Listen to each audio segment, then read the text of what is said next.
जल्लोष मित्रांनो, एका नवीन दिवसामध्ये आपलं मी सहर्ष स्वागत करतो. मित्रांनो, मी तुमचा मित्र अभि. आज आपण चाललो आहोत एक नवीन व्हिडिओसाठी, जो की आहे सिन्नरचा गोंदेश्वर महादेव मंदिर. आपण वेळ न दवडता लगेच निघूया मंदिराकडे. मित्रांनो, हे मंदिर सिन्नर बस स्थानकापासून 2 किलोमीटर अंतरावरती, नाशिक रोड रेल्वे स्टेशन पासून 24 किलोमीटर अंतरावरती, नाशिक CBS पासून 31 किलोमीटर अंतरावरती, पुणे व मुंबईपासून जवळपास 183 किलोमीटर अंतरावरती आणि मुंबई विमानतळापासून साधारण 190 किलोमीटर आहे. नाशिक, पुणे, मुंबई बस स्थानकावरून सिन्नरला जाण्यासाठी MSRTCच्या बसेस उपलब्ध आहेत. सिन्नर हे नाशिक पुणे महामार्गावर नाशिक शहराच्या आग्नेयेस वसवलेले आहे. नाशिक सिन्नर या रूटसाठी खाजगी वाहने उपलब्ध आहेत. सर्वात जवळचे रेल्वे स्टेशन हे नाशिक रोड आहे व सर्वात जवळचे विमानतळ हे ओझर विमानतळ आहे, जे की नाशिकलाच आहे. जल्लोष मित्रांनो, एवढा सगळा प्रवास करून आपण पोहोचलो आहोत आता देवाच्या दारापाशी. चला तर मित्रांनो, आपण आता देवाचं दर्शन करूया व हे पुरातन मंदिर कसं आहे ते बघूया. मित्रांनो, या मंदिराला भारत सरकारने महाराष्ट्रातील राष्ट्रीय संरक्षित स्मारक म्हणून दिनांक 4 मार्च इसवी 909 मध्ये घोषित केले आहे. भारतात आढळून येणाऱ्या मंदिरांच्या प्रकारांपैकी हे एक शैव पंचायतन मंदिर आहे, म्हणजेच 5 मंदिराचा समूह. मंदिराच्या मध्यभागी शिवमंदिर आणि 4 उपदिशांना असणारे मंदिरे, पार्वती मंदिर, गणपती मंदिर, सूर्य मंदिर आणि विष्णुदेवाचे मंदिर अशी इथे 4 उपमंदिरे आहेत.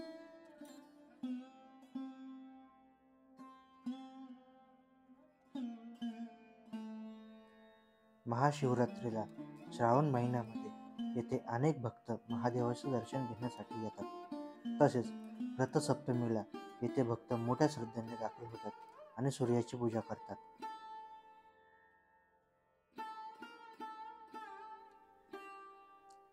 मंदिरात सभामंडप व गाभारा आहे. गर्भगृहावर बांधलेले आकाशाकडे झेपवणारे मंदिराचे पटेचे शिखर अतिशय देखणे आणि अप्रतिम कोरीव कामाने सजलेले आहे.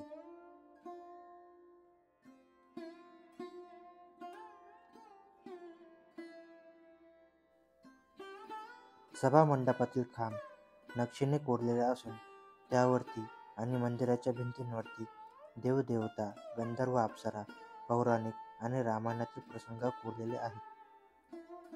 मंदिरातील शिल्पकला त्रिमित असून त्यावरती पडणाऱ्या प्रकाशाच्या आणि सावलीच्या छटातून मंदिर अधिकच उठावदार दिसते.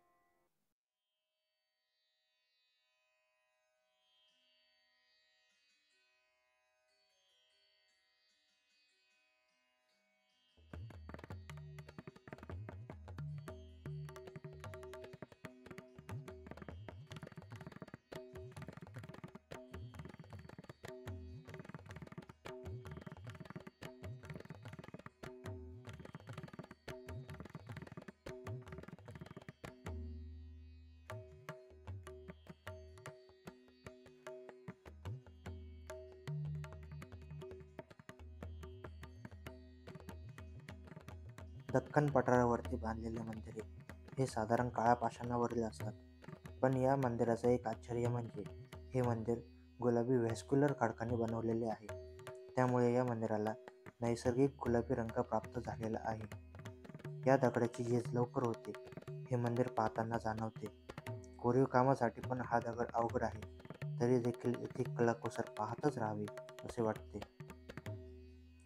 हे मंदिर पुरातन हेमाडपंथी शैलीतील बांधकामाचा उत्तम नमुना आहे. 12व्या शतकात गवळी राजकुमार राजगोविंद यांनी बांधलेले आहे. मंदिराची लांबी 125 तर रुंदी 95 फूट आहे. देवावर अभिषेकाचे जल बाहेर येते तेव्हा आपल्याला बऱ्याच मंदिरांमध्ये गोमुख दिसते. इसवी 13व्या शतकाच्या आधी मगर प्रणाल म्हणजे मगरीचे तोंड शिल्पित केलेले असायचे. मगर हे गंगेचे वाहन आहे, त्याच्या तोंडून येणारे जल हे गंगाजल हे सांगण्यासाठी मगरीचे मगरमुख कोरलेले दिसते.